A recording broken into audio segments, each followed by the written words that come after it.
Hello, you beautiful people. Welcome back to the Long Term Podcast. I'm your host, Advent Villa, and today we have a solo stylist, Marissa Nowlan. We are going to be discussing her journey to being the business owner of Hair by Missa, her opinion and mindset with being an entrepreneur, and as well as her ideas on routines and goal setting. Welcome. Goal isn't scary, then it's not a good enough goal. It's not worth it. Exactly. All right, we are live here with Perfect. Marissa Nowlan, otherwise known as Missa. Yes, Right? Missa, whichever. So what were the initial phases of starting a business like? So honestly, it wasn't like I thought it was gonna be like a lot when I started looking into it, especially like the legality of it. But honestly, it's not that bad. It's to begin with, like you have to like register your business kind of thing, like get like a business certification, which is you basically fill out a form online. And then you have to apply if you know you're gonna make with it, like $30,000 within the year or something. You have to apply for GST, be able to do those taxes and stuff. And it's really good to be able to have those, what's the word? Like your resources and all of that all intact before you start, before you just kind of jump into it, right? Everything lined up. Exactly, yeah, So all of you the had the lineups. preparation with that, and even what do you start with, right? Because a lot of people, it's cool to start a business, and it's great. You need to have an idea first. Exactly. It's a nice idea, but yeah, if you just like throw Mhm. yourself in there and you don't know what you're doing, then it's going to be a lot. It's going to be stressful. Yeah, and you had mentioned that a lot of businesses fail, right? You said around 80%? Yeah, honestly, within like 5 years, Mhm. it's usually about half of businesses that Right. fail through, just like not, well, if we're talking more or less about like the hair industry, like product cost, being able to like budget and everything. A lot of people struggle with budgeting, which is something that I struggle a lot with, but I have some family members and stuff that help me with that, which is great. And as well as like being able to kind of balance the whole like I mentioned earlier, the home and the home life and the business life, being able to like separate those, but also still working, like you have to work hard on it, right? Because there are going to be those days where it's not looking all that great. Because when you start something, right, you're so fired up at the start. Then there are those days where it's just, wow, okay, maybe this isn't for me. And so during those days, how do you get through it? Honestly, Yeah. it's tough for everybody. Like when you get to those days of like, what am I doing? Like, am I failing? Is there something else that I need to do? Like, what am I doing wrong? Right? But I mean, I have a lot of emotion. I'm a big emotion girl. So, I go through those days where it's like I feel a lot, and I just kind of have to like. I basically have to metaphorically slap myself in the face and just be like, hey, whoa, relax. And like some things that do help me is like going through and journaling, being able to like kind of separate those pros and cons of like what's going on right now and like what I think I could be doing that could benefit or be better. And basically just like putting my ideas and the voices in my head down on a piece of paper so I can actually see and visualize and be like, okay, will it work? Will it not? Right? When you're in your head, I journal all the time, so every single day for almost 2 years now. And then you look back and you flip through it, and I've read the ones that I journaled from 4 months ago, and I worried about just the stupid. They weren't stupid, but they were at the time they were big. They felt a lot. They felt a lot, but then when you write about it, it feels so freeing. And then when you read back on it, it's just so cathartic because you get to realize that, oh, that problem popped up, but I got through it. Right? Exactly. And yeah. You're in the hair business, Yeah. right? And I know it gets very competitive, and that's the time you experience doubt, and you kind of question yourself if you're right for this. And can you talk to me why you chose hair? I mean, it's very competitive, and Yeah, I mean, in the sense of like, I don't really think about the competitiveness about it all because I honestly, I always have to tell myself that like there are clients for everybody. Everybody will have clients. You know, like there's so many people in this world. Like there's no way that there's this one specific stylist that's gonna have everybody in no their books. shortage of success. I'm a firm believer. Exactly, in that. Yeah. exactly, right? So I always like to tell myself that because yes, it is competitive, and you know sometimes I do get a little bit overwhelmed with that, where it's like I'm not as booked as I thought I would be in the next month or so, right? But honestly, like I've always known that I wanted to be in like the trades industry and the hair industry, and like I've always had a passion for it. Even when I was like younger, I would, you know, do my mom's hair, do my sister's hair, stuff like that, right? So it was always like, I initially thought of it as a hobby. And then throughout high school and stuff, I went through cosmetology. And even before that, I started working in, when was it? Between 2014 2016. I started working in a salon as an assistant, HQ Salon Spa in Sherwood Park here. Oh, nice. And how was that? It was actually really, really good. Like, you know, everybody has, like, every business has their own thing going on. So it was cool to, like, see what their ideas of business and their ideas of, like, keeping going and taking those and, like, not necessarily making them mine too, but weighing out what I thought didn't improve my strategics and things like that, and like yeah, so I worked there for a couple of years and decided to go a little bit, I guess, kind of away from that industry for a little bit, because I was like, I don't know if I want to do this. Just a bit overwhelmed, but it was in the back of your head. Exactly. Like you're just, oh, that's a route that I could take. Yeah. Because there's so many routes. Exactly. And so what kind of clicked? What was there a specific thing that happened that made you go, okay, I'm just gonna go for it and just start it? Honestly, my cosmetology teacher in high school was like, you can do this, like you can go far in here, and like I said, I always like told myself, it's a hobby, it's just something that I like to do, like, because it's unconventional. Exactly. Right? A lot of people don't take that route, and so when you do, a lot of people question it. Exactly. And when people like see that, I have it written down here, hang on. The yeah, but I've seen the pictures too, and you seem to be very passionate about the endeavor of hairstyling, and you're very enthusiastic about it. Thank you. I respect that a lot. Yeah. Thank you.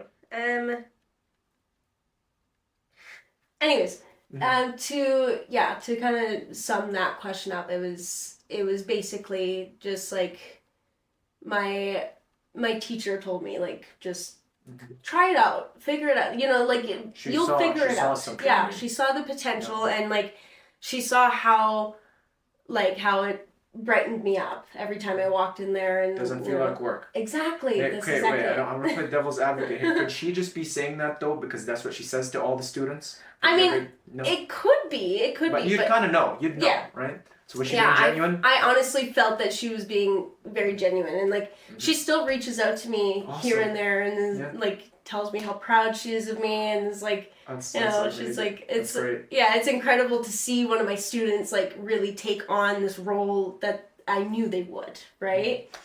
So yeah, I mean, I feel like she was being like legitimate and genuine. So I'm a firm believer that no one in life, you can't get through the hardship, and you can't get to a level of grand success without the help of others, right? Because people say, oh, they're self-made, they've done it all alone. No, you didn't. Right? Somebody cooked for you, somebody made sure you're okay, somebody checked up on you in the days that you didn't feel like it, on the time that you wanted to pursue it, somebody encouraged you, right? And this is the teacher for your cosmetology teacher that just told you to just bite the bullet, just go for it, right? And imagine if that person didn't exist, right? Things would be different. And even with the podcast, Alyssa, right? Alyssa was the one that encouraged me to do this, and definitely. And I was thinking about it in the past about, okay, should I start? Should I don't know. Maybe I'll put it off, and then it's tomorrow, and then the next day, and then the week, and then you're excuses right, for yourself. And then you look back and you go, what if I just started earlier? Right? Imagine if we just started in high school. Right? Like, what if we just did this in high school? Right? You started your own business. I started a podcast. Wouldn't we just be behemoths right now? Right? It's true. It's true. But I do think about that as well. But you kind of have to, like, you have to just be present about it. Of course, right? There's no point in thinking about what ifs, but it does pop. Like, they're useless thoughts. Like, it's good to look back in retrospect, but they're there. So with starting a business, what are the risks associated with it? Honestly, like, in my personal opinion, like, I find that there's more risks, more personal risks to not being in a business. The regret. Exactly. The regret, the what if, like, what if I actually did it, you know? Like, you'll never know. Like, you'll be on your deathbed and you go, what if I just started that company? I could have called it Hair by Missa. Right? Right. Yeah. And that's one thing too, is like, I was struggling a lot with, like, what I should name my business. It's a great name. Yeah, and I honestly, like, I just... It's simple. And it is simple. It's not one of these very elaborate names where it's like, what's it called again? It's just simple. Yeah, exactly. Hey, where do you get your hair done? Hair by Missa. Yeah, exactly. Right? Well, who's it by? It literally says it right there. Yeah, it's great. Exactly. Yeah, no, I thought maybe I should, like, elaborate more on the name and everything, but I had my Instagram account is Hair by Missa, right? So a lot of people are like, maybe just, like, start with that first. Maybe just do that. And then I was like, I don't know. It seems a little bit too far-fetched. Like, it doesn't seem like... Yeah, it's not professional. I don't know if it's enough. Yeah. And when I finally was like, you know what? Yeah, because I am enough. Like, I have my nickname in the title of my business. So, like, that shows that I'm proud of being me, right? Yeah. So. And it's kind of the meaning that you associate with anything that you create, whether it be doing hair for your client, right? It's just, what does it mean to you? Like, how does it make you feel, right? When they have that look in their eyes after you've done well, or if you didn't do a good job, right? You're horrified. You're like, oh, I don't want to do that again. So when you experience these moments, what's running through your head? Is it just you told me about the moment, right? Do you just revel in it? Yeah.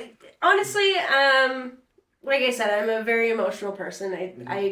I like to accept that for myself, because a while ago I didn't.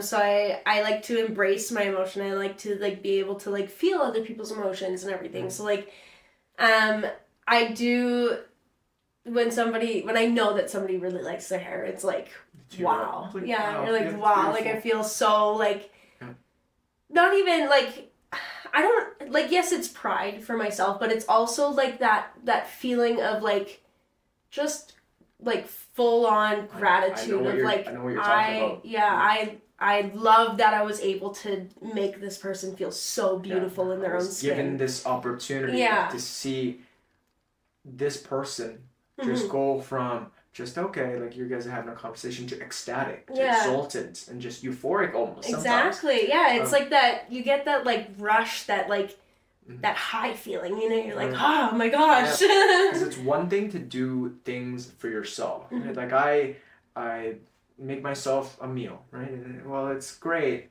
it tastes good, makes me feel good. But then when you make someone a meal, and there's like, wow, this is amazing, you can see the joy in their eyes. Or if you take someone with you to an event, and then you can see that you're the one that is responsible. Right. You take credit for their happiness, and them, you seeing their happiness, it makes you just so content. I know what you're feeling. I feel it. Right? And I definitely, on this podcast too, I get to see it when after the podcast or even during it, like when people are talking about their passions and I'm Right. so honed in, I'm like, tell me more, tell me Yeah. more. And you could see just like in their eyes, it glimmers and it's just, Yeah. it's beautiful. It's absolutely Totally. beautiful. Yeah. And yeah, so why did you start a business in the first place?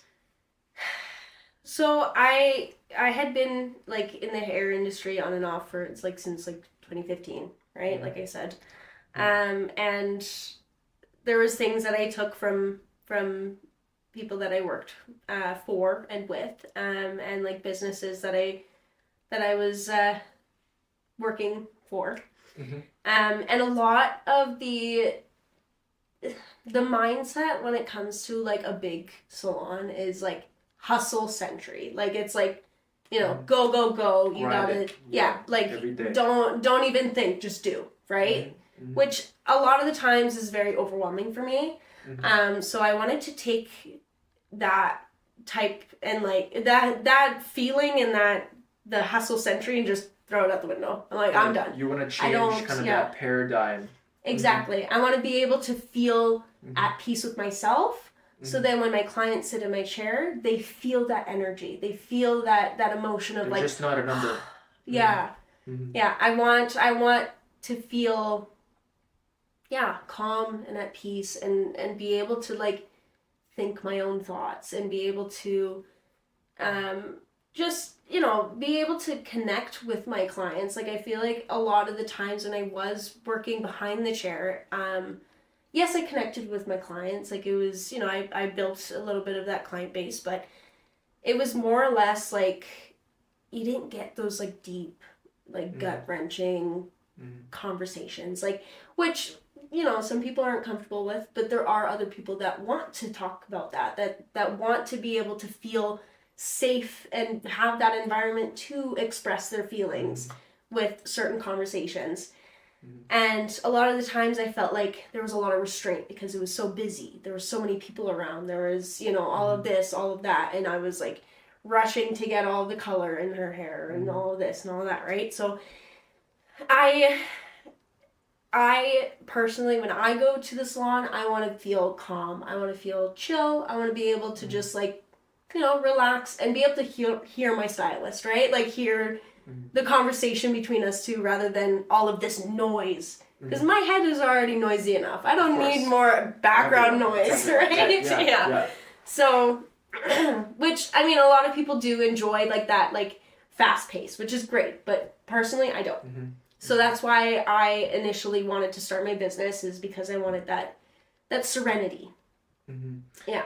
Well, you said that in salons normally it's rush, rush, rush, and you don't get time to truly just immerse yourself and just being calm because it's rush. Is that and you want to change that? Yeah. And you want to be able to connect with your clients on a deeper level. And you had mentioned that some people don't want to connect like that. But I'd argue that everyone actually does, but they're just afraid and they don't have that person in their lives, right? And I think that's why our vulnerability, it's like probably one of the underlying, the very one of the foundations for this podcast, or to my being too, is vulnerability, right? Where Absolutely. you go talk to someone and it's not just, sure, you go to your hairstylist, you get your hair done, or maybe you go to the grocery store, or maybe you just go to school.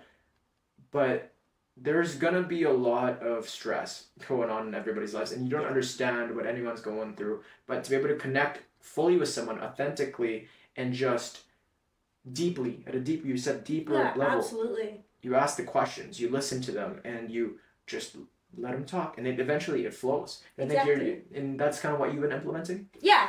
And then like I obviously am not a therapist. I don't want to be a therapist, but I love listening and I love making people feel like they're heard, right? Like when I talk to my family, when I talk to my friends, I always want them to be, you know, attentive and like actually like be purposeful in the conversation and like sit down and listen, right? And a lot of people don't have that. A lot of people don't have that connection with others, right? So I'm okay. I would love to be that connection for somebody, right? Because there's a lot of lonely people out there. Hey, I always think about that. I'm very thankful that I come from a family. I got friends. I got a platform, right? That, oh, I am surrounded by constant people, right? And for you, you've got a business going on. You got loyal clients. You got a very, like, I'm assuming good family. They're supportive. Oh, yeah. And, but then there are people that don't, right? Maybe you are the only person that they actually get to talk to, right? Or maybe they do have that family, but maybe everybody's not connected deeply. Exactly. Because I've seen that in families where it's not as, they're not connected, right? Everything seems so perfect on the outside, but I think at a deeper level, it's not all that good. Right. There's a lot of people that, you know, from this generation and other like generations before us it's very different mindsets. Like a lot of generations before us is like everybody hurts, so deal with it. Traditional. Yeah, it's very traditional, right? So, and there's, you know, now we're trying to embrace, you know, mental health and of course, yeah. and all of that. And there's still people out there that just don't see mental health as a priority. So there's a lot of people that have family members that they can't connect with, and they can't, you know, reach that deeper level. So, like I said, I love to be that person for somebody, right? That's amazing. Incredible. Yeah. Not that I want people to rely on me, obviously. Yeah, but, of course. But just to like be able to like feel their heart on their sleeves. That release. Yes, exactly. And yeah, like you said, traditional. A lot of people definitely, and even I think even in today's kind of mindset, people still neglect it, right? Absolutely. But I think that's the primary focus, because even if you've got all the money, even if you've got all the status, wealth, fame, it's not enough if you're not confident, if you don't have an outlet. Because I'm a firm believer too of no matter how perfect someone may be, there's gonna if it's nothing in their minds plaguing them, something will in the future. And that person needs a safety net.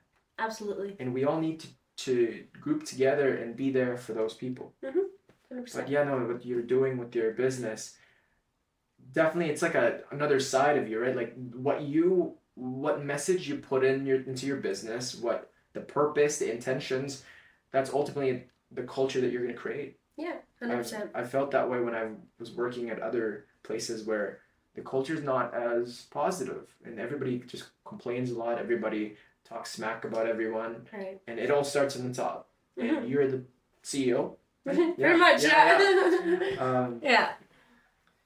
So, yeah. And I've been a victim and witness of that type of energy as well, of that environment of just like a toxic environment of like nobody wants to be there. Everybody just goes there to get paid and like whatever. Like nobody has that like initial drive of like I'm here for a reason. Let's all work together. Even if like I've been in a low paying job where everybody goes there and everybody loves each other and everybody is very compassionate and they listen and they're positive. I've also been in jobs where it is a higher pay, but everybody hates it. Everybody hates to be there. Gossip. And, so much gossip, and it's like, who's this? Like, it seems like nobody cares about what you want to say, but they only care if there's some negativity or something that they can use, something like some leverage of like yeah.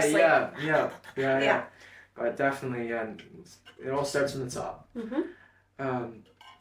So, what type of mindset do you have to embody for a business to succeed? I mean, everybody has their own mindset. Like, there's a lot of business owners that have specific mindsets that work for them. There's different ways of like running a business, and I know like I don't know all of the ways, but two for certain that I know is like number based, like all like statistics, strategy, all of this, you know, no emotion whatsoever. And then there's the other side of like emotion first, like how do you want your client, you know, everybody else to feel, right? And kind of base the business off of that, where it's not gonna always be emotion based, because if it is, then it won't be successful. But yeah, personally, I usually try and like think more like emotion wise, and then I think of numbers. Great. Which I feel like it is tough. It is really hard because, like I said, I'm a very emotional person, so it does tend to, like, numbers get to me where I'm like, oh, I don't want to charge this much. Like, oh man, like this is kind of tough to like. Like, I know they're on a budget, so I like, but you have to, right? Like, I have to be sustainable. I have to, like, you know, if I don't speak numbers, then, you know, I'm not gonna succeed. You have to put yourself first. Though, exactly. At the same time, for you to help, you need to put on the life vest first, or else you'll drown. Yes. Yeah, exactly. But in terms of, like, emotionally speaking, being able to, like, actually, you know, express, like, that I hear them, that I know what they're going through or what their goals are for their hair and things like that. And basing everything off of that, but also, yeah, just, honestly, it's really hard to explain, but... Yeah, no, I know what you mean. Yeah, in the grand scheme of things, being able to make somebody feel like I'm not just there to, like, take. And I want to give first. Right, so you want these people to feel loved and compassionate, and you don't want to be that person that just views them as a number, as a means to... You don't want to use them as a means to an end to profit off of it. At the same time, you want to profit because you want to extend the message of being vulnerable and being selfless and spreading love. You don't want to make it all about the money, because at the end of the day, it's not about the money. It's about the passion. It's about how you want to make these people feel. Yeah. Did that 100%. Did that yes. kind of... Yeah. I understood it. I get it. So yeah, there's a lot of factors that play into it, right? And I'm a believer of, we don't really know what we want, but we can try. Like, nobody really knows what they want, but we can try. You can just keep trying every day, and you're doing a great job. Thank you. And I know you have great intentions, and this, you're gonna look back in this podcast and just be like, wow, look how far I've made it. Yeah. Or I hope so, honestly. Yeah. Or you could, I did it. You know, Yeah. I did that thing. I tried, and you didn't succeed, but I still did it. And you gave it your all, and that's enough. Because I feel like a lot of people too is they fail, and then they let that define them. That shame hits. That shame, yeah. And you're just like, oh, I'm a failure. Oh, like, look at all these other businesses. Yeah. Why couldn't I be like them? Exactly. I'm a low life. I don't have anything going for me anymore. Like, why try, right? Yeah. And that mindset is overbearing. And it does take a lot out of somebody, for sure. And you know, when you don't succeed in something, as much, like, as cliche as it sounds, just try again. I mean, a lot of life's answers are very cliche. Like, I say all the time, peace, love, and positivity. Like, I love saying that. I say that in my journal all the time, and I'll write the peace symbol, I'll write the heart symbol, and a happy face. Good. Peace, love, positivity. Yeah. And I keep repeating that because I listened to this doctor, psychiatrist, and he said that neurons that fire together wire together. So if you keep something, and he said this one thing where if you say one word, right, over and over, let's say you and I said the word positive 1,000 times, we're still going to be thinking it the next day, maybe a week later. And if you keep repeating that over and over, it's going to come true. You're going to see positive things. Same way, the flip side too. You keep talking about, oh, awful, negative. You repeat that 1,000 times, yeah, you're going to see the horrors. You're going to see bad stuff in life. And I think there's this, it's been repeated a bunch of times. So you could say it's cliche. I mean, a lot of life's answers are cliche. You look for a red car. You go on the streets, you're going to find a bunch of red cars. But if you don't look for it, right, if you don't have any intention, it's very easy to fall on the negative side. Yeah, it's the means of manifestation. Yeah. I read this book that really spoke to me. It's called The Magic Book. Oh, it's all about gratitude. It's about, like, I love gratitude. Changing that mindset of, like, always looking at the positive, basically. Always being thankful for everything that you have and everything that is coming for you, to you, all of that, right? And that's basically what they implement is like, just keep thinking that way, and it'll become memory. It'll just become your subconscious thought of just, it's normal for you. Gratitude, grateful. You wake up and you're just amazed and thankful for waking up, being alive, little exactly things.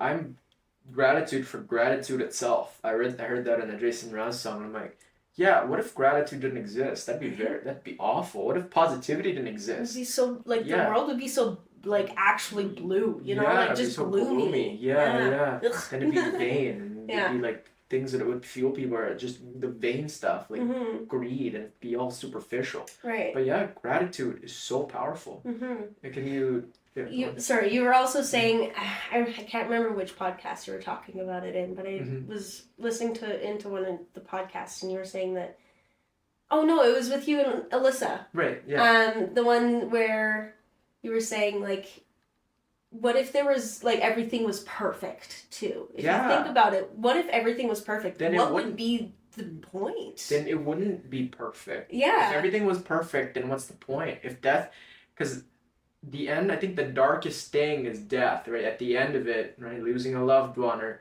like the death of anything. Death of your one day your business, it's not gonna be forever, right? One day your hair, like I'll go bald one day. One day I'll just lose everything, life itself. And what if everything was perfect? Then what's the point of us trying? Right, exactly. And that's what makes it beautiful. Yeah, I saw this. I love this TV show. It's a good place. You ever heard of it? I think I watched like a couple episodes where like it counters like all the good things they've done in the end. And like sends them to a place. Yeah, pretty much. Yeah. So like the moral of the whole thing is like there's an episode at the very end. I might spoil it for people that haven't watched it. Yeah. Spoiler alert. They end up in the good place, and the good place is so good that all of their brains are turning into mush, right? Yeah. They get whatever they want. They can have all of, anything that they want in the world. They go through this like little portal, and they think of something like a racetrack with monkeys, and they envision it, and it comes to life, right? And it ends up that because there's nothing that challenges them, they start to lose memory. They start to, like I said, their brain goes into mush. And they have to result into finding the next path in life for them, for those people that ended up in the good place. So they end up opening this like realm of like, it's like another door. It's the last door is what they call it. So once they're done at the good place, then they can go through that door and their souls are at peace. Like they don't have to, be human anymore. Which I think is like really cool to think about because, if everything was perfect, there wouldn't be anything to challenge yourself with or to fight for or to, like we strive and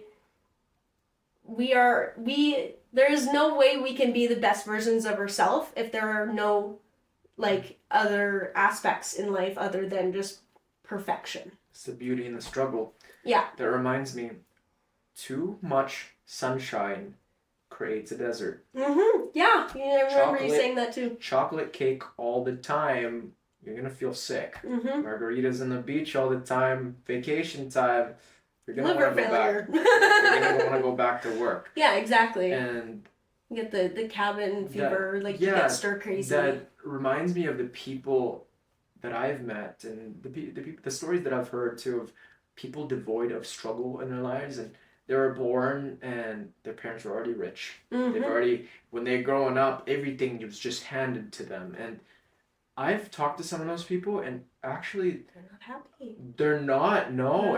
I talk to them, and it's just like I used to get so mad. Like I used to go, "You have everything. I would kill to be in your place." But no, they talk about how how unfulfilling life is, and you know what? I feel really bad for those people that do have everything, but have nothing. Right, and that's why there's that saying of like money doesn't buy happiness. No, it doesn't. Because you can have everything in this entire life. Mm-hmm. You can buy the world. You can buy the earth. Yeah. Mm-hmm. But without, that mentality of like, striving to be the best version of yourself, you don't have anything. You have nothing. Yeah. That's crazy, eh? The dichotomy with that. You can have everything, then you can have nothing. Mm-hmm. But you can have nothing, but you can also have everything. Exactly. Like, I've seen some of the happiest people who have nothing. Mm-hmm. Like, I've talked to them, and they're just so positive, and like, they're not the best looking people. They're not the wealthiest. They're not the most talented. But it almost seems like that's like a better life than a person that has this pitch perfect. Everything is perfect. You look on the social medias and they're just wealthy, vacations everywhere. But then when they actually do a little bit of introspection, they don't feel content, right? And I think that's a very important question we should all ask ourselves. Absolutely. It's all here and here. Yeah. In your heart and in your mind. Absolutely. Everything gets taken away. Mm-hmm. Yeah, no, that was a great topic. Materialism is only temporary. Yeah, of course. So let's talk about routine and goal setting. Can you take me to your daily routine? Okay, so when you sent me this question, I had to think about it a lot because I am still to this day struggling to find that like perfect routine. I know there's no such thing as a perfect routine. You just try your best. Yeah. But like I've tried so many different things of like, waking up at 6 o'clock in the morning, going to the gym, going, doing all of that. And I found that like putting that much pressure on myself ended up burning myself out even more rather than giving myself a better path, right? So I'm still trying to find that like happy medium of like feeling like I'm doing enough throughout the day, but not feeling so exhausted that I can't even think in like by noon, but I do have like what I call like a rough routine of like, I always I wake up, I have to have my coffee right in the morning. Of course. I do my like 15 to 30 minutes of reaching out on social media. I do my whole like business orientation of social media. And it doesn't feel like a chore for you though?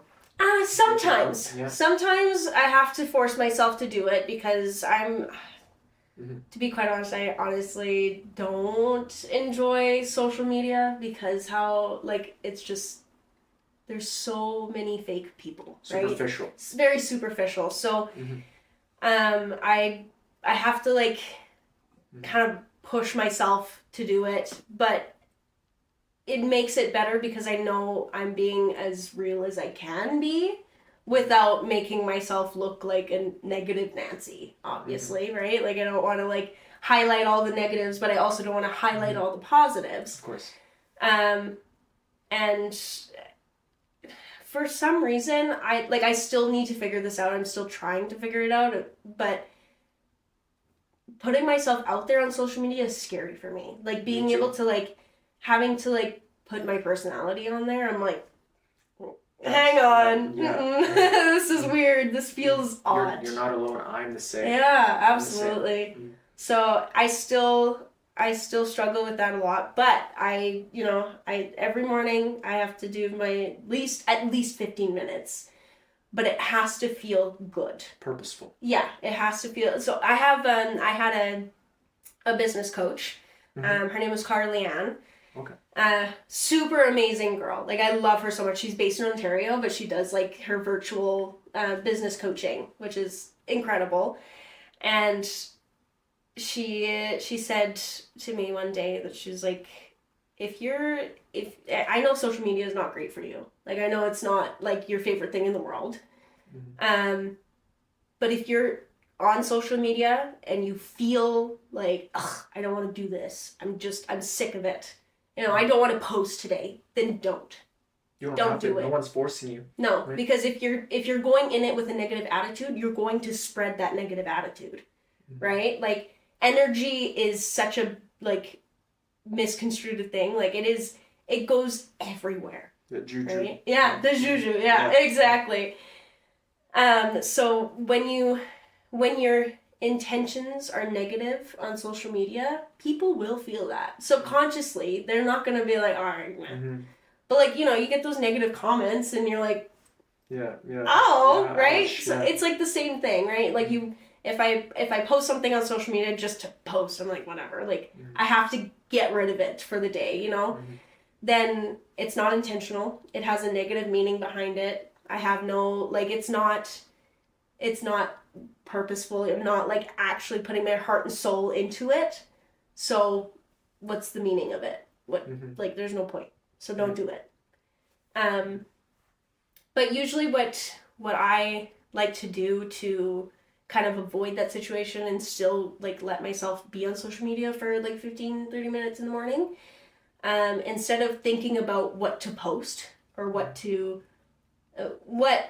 instead of thinking what will make me look good on my profile, going outside of my profile and like seeing the people I follow, or like even like Google searching, or not Google searching, but searching on Instagram or whatnot, and doing the like for yous and stuff, and commenting positive things like, wow, this is so inspiring, all of this thing. And that, I find that helps me kind of turn my energy around of like, okay, now I feel okay about it, so I can go and post. That's a great use of social media, because so many people don't use it that way. They go and battle it out in the comment section. Exactly. I think there should be a guideline, like a usage for kids, even in middle school, because it's getting younger and younger. I'm the same. Yeah. Where social media for me, I post a lot actually. This is so ironic for a person that like seems like they live on social media, but like to get the message across, that's like the outlet. I mean, that's like where I have my voice. Well, it's great that I have people that I talk to, and it's great one-on-one connection. Yeah.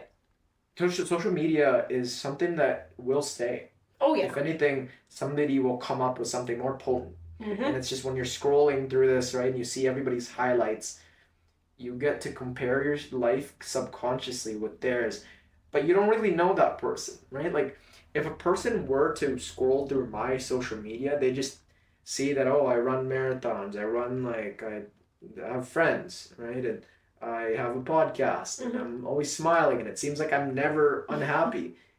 But that's not the case. That's just the facade. Yeah, and everybody needs to instill that, to internalize that. And when you're looking at this trip, this person that's been on the 6th vacation, and you haven't gone on a vacation for 6 years, that person you don't know. Or maybe you do know them, but like maybe you see them one time, like once a month. That's not enough time.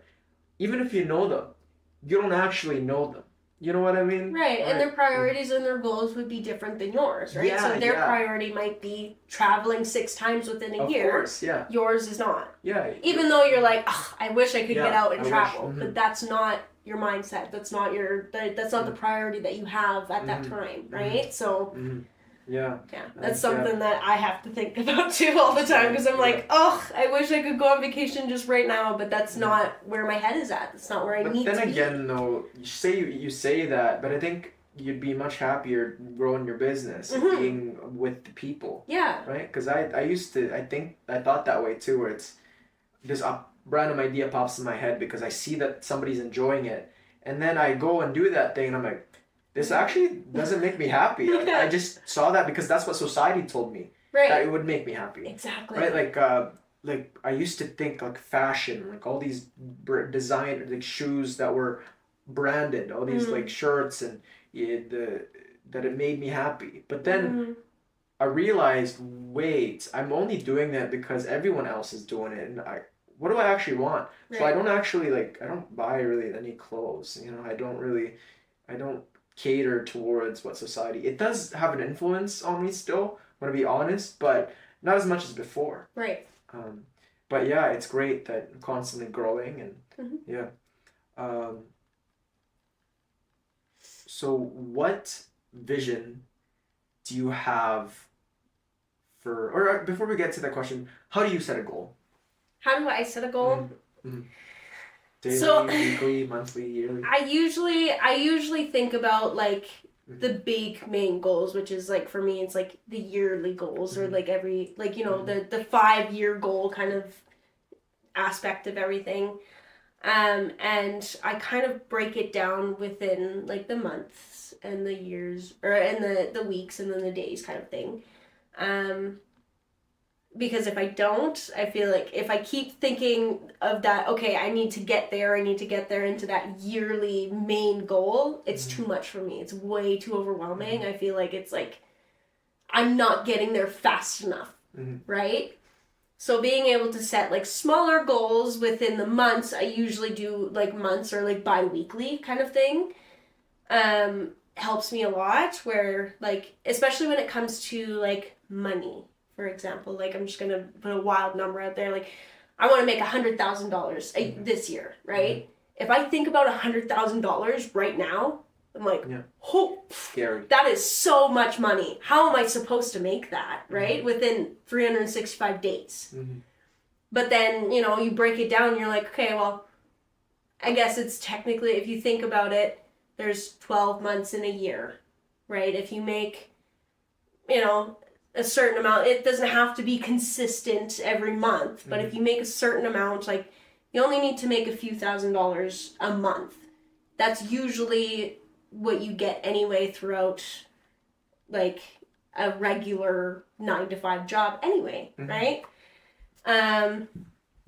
So yeah, that's like, to sum it up, that's kind of what I do is I think about the big goal and then I write down the big goal and then I break it down into smaller goals so it doesn't seem so big. Right. Yeah. Because if you just establish that really big goal without chopping it up, it's like scary. You just run away from it. But if you go, okay, there's the yearly and then there's the monthly, then weekly, daily. The daily is very doable. Yeah. 100%. And then you look back after a year, you're there. Yeah, absolutely. Or you're like above it and you're like, how did I even get there? And then you look back and you're like, oh, that's what I did. Okay. Yeah. That's how I feel about the podcast, right? Totally. It's so much work. I think about, I want to produce 100 episodes this year. Yeah. And that's going to happen. I mean, you're episode 21. But you're not just a number. No. Oh, I know. No. No, you are not. But yeah, that's a great way of establishing and setting goals. And a lot of people would definitely should take that advice. For all you watching, right? If you're too scared for your goal, listen to Marissa. Not that I know all of everything. I don't have all of my stuff together, but actually, being able to have like the business coach that I had to really helped. So that's another thing too with all of you guys watching. If you feel like you're struggling, like, one, you're not alone, and two, like, there are resources out there. There's help. A Google search, 3 words, how to, and then it'll pop up probably for you. Like easy peasy. We live in a world where there's so much opportunity. Actually, too much opportunity, too much information that we can't. Sometimes. Yeah, it's overwhelming. And actually, funny that you mentioned that you don't know everything. Because it seems to be, there's a pattern for people that actually have their life together, is they say that all the time. So really? I've listened to, I listened to a podcast today. And like, if there's mine, I'll listen to 2. Like, I'll listen tonight. I'm going to be hitting the gym. I'll be listening to the podcast. I'll be releasing it tonight. Okay. And as well as just another successful person, or it doesn't even have to be successful, a person that has something to give to the world. Right. And it seems like the most successful people say that all the time, where they don't know everything, they don't know anything, and that's a very great mindset, because you don't. Like, you look at one thing, right? Even a microphone. We got a microphone here. It absorbs sound. Yep. Okay, where does the sound absorb? Okay, it goes through like here. Okay, this dial's in the mute. How do you build one, right? How do you how do they put it together? If it was broken apart into individual pieces, how can you put it back together? Right. You don't actually know anything. Like, for me, I just use this laptop and I know how to type. I know how to search, and it's very simple for me. But actually, if you take the time to actually learn everything, I could go my entire life about this microphone, about this laptop.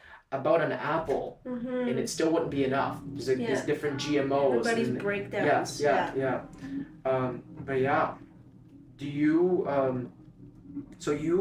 we have told about the downtimes. You talked about it, and I know starting a business can be stressful, even life, right? So how do you get by during times where you're tested, on the days where it can be very overwhelming, and the day where you don't want to go on the social media and you don't want to put in the work, and you have clients and you have to have this smiley face, right? And you have to talk to them, connect to them deeply.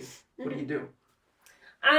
So personally speaking, I don't really have those days of like, oh, I don't want to do my clients today. Like, I'm always so excited to be able to go to work. Even working for somebody else, like I was always like, that was like the best part of my day. You know, all of the cleanup after, I'm like, gross, right? So, but everything else, like the social media thing, the organization, even, like sometimes I get really stressed out about like figuring out how to organize everything. Like I said, I usually like journal. I do the pros and cons. I sit down and I'm like, okay, what is the struggle? That's like the thesis, right? I break down like, why is it important? Why, if I didn't do it, what would come of it? If I did do it, what would come of it, right? And if it's like, you know, if it's a big deal, then great, figure it out, right? Like my boyfriend says a lot of the times, it's like, I stress out about everything, right? So there's a saying that he'll tell me is, can you control it? No? Then why stress about it? If you can control it, why are you stressing about it? Change it. Figure it out, right? Can't change it. Exactly. Accept it. Yeah, exactly. It's great. I need to remember that for the days where you're very worried. So yeah, let's make that clear. That was, if you can, so you're stressed about something, right? Yep. So can you make that clear again? Yeah, if I stress out about something, and I can't get out of my head about it, I usually, my first go-to is to write it down, and to figure out, basically, if I can control it, to figure out how to change it or how to better it. And if I can't control it, then it's easier once it's written down and I see it. If I can't control it, it's easier to throw it out of my ideas, my brain, you know. Right. Otherwise, if I feel like it, you know, I don't need to journal about it, I usually just, it just kind of, now it's memory of like, okay, can I control it? No. Yeah. If I can control it, then great, let's fix it. Don't get me wrong though, I still have those days where I'm like, oh my gosh, how do I get out of this? Like, how do I get out of my head? Like, what is going on, right? Which I'm sure many people do, where it's a lot harder to get yourself out of that negative aspect. But usually somebody in my tight-knit group, like my boyfriend, my sister, one of my family members, right? I will end up like telling somebody about it, and they usually help me get out of it, where it's like, hey, why are you stressing out so much? And I'm like, you know what? You're right. I probably shouldn't be. So, but like I said, it's either I write it down, or it's now kind of like that memory of like weighing it out, figuring it out, right? And just never giving up. And exactly, keep going. Strive for better. So, in times of stress where there's self-doubt, minimal motivation, and just times where you're tested, you seek the advice of others, and your boyfriend had suggested, and you implement this. If you can't control it, if you can't change it, you know, just accept it. Yeah. But if you can change it, then you can. Just try. Yeah. Right, and do the best that you can. Yeah. And do what you think. You do what you think would better you in that situation, right? Yeah. That's such a great tool to have, because in this life, that's just really, you approach a problem. That's like if people followed that formula, that would be great. And just to not stress too much about it. Overthinking's bad. Absolutely. It's easier said than done, though, because overthinking does take a lot in your, it's very overwhelming, and it does take over a lot, especially for, like, me, for example. Like, I obviously can't speak for anybody else, but, you always say that you're not alone, so I know that there's people out there that do feel the exact same way as I do, so. That's the kind of the main message of what I'm trying to carry out is absolutely. Nobody is alone, and everyone has a niche, everyone's got a role, so no matter how adverse, no matter how debilitating life can get, and I'm willing to go as far as even if you lose the function of all your limbs and you're just sitting there, there's someone out there that's done that, that's lived that, and has found meaning. And actually, this guy, his name is I forgot his name, but he's written many books, but he has no function of his legs and his arms. Oh wow. Yeah, but he's like very well known, and guy with an iron lung, and he's powered up by a machine. No way. Yeah. Okay. Iron lung is another thing still. Or actually, he just passed away last month. No. Yeah, Paul Richard Alexander. But wow. he's written many books, and he's actually finished university, and he's lived to him a very fulfilling life. That's what he recounts it. Very impressive. That's awesome. Yeah. It's very easy to get into your self-doubt of, like, I'm not good enough, right? And he didn't. He actually, strived for better. That's why I really revere those people that were, like, don't have anything and they make something out of themselves. Because it's so, like, we love that. We love rooting for the underdog because we see that in ourselves. But when we see someone just from up top, it almost seems like we want them to fall, Okay, that's just like a human kind of condition. Yeah, I mean, I can agree with that, but there's also the, like, aspect of, like, I guess it's more, like, towards, like, that business, like, mindset where, when you start, everybody thinks you're crazy. Everybody's like, what are you doing? What are you doing? Right? Like, what's something going else. on? This isn't like it's not gonna be. Yeah, it's not gonna be sustainable. You're gonna fail. You're gonna do this. Like, it's all like that negative. But as soon as you succeed, as soon as your business is booming, you're striving, then you're famous. Like, everybody's like, wow. I knew that. I knew Marissa was gonna succeed, right? Really, like, you were the one that was doubting me. Like, as much as my family loves me, as much as, like, my friends care deeply about me, and I care about them too, a lot of them doubt me, and I can sense it, I can feel it, because you put yourself out there, and it's the unknown, right? When people are presented with the unknown, they're like, this isn't conventional, this isn't something I understand.